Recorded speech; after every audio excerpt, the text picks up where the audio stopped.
Of the entire situation. Because of the COVID pandemic, a lot of students could not go outside. So there was a more than usual demand for the admissions in the local colleges. So there was a reason, one of the main reasons why there was a spike in the demand for number of seats in here, which may come down in the coming years. That's number one. Number two, initially there were close to 500, 600 students who did not get the admission.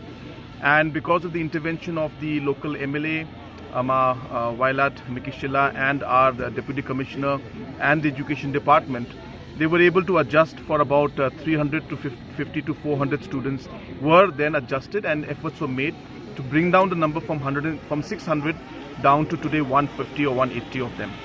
So that's number 2 point.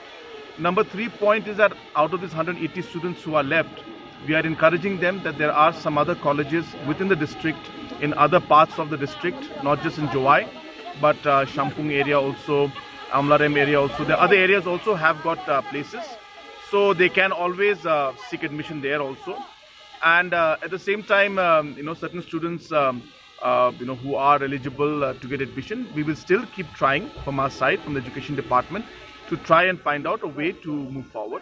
But this has been an unusually difficult year in terms for the students because of the spike in terms of the COVID, which led to the students not being able to go out and seek admission. So we were trying our best. As I said, efforts have been made, and with that efforts, as I said, 350 plus students have got the admission, and now still 180 are left. So we will see how many we can adjust in the rural areas within the district and in colleges which are there in the district.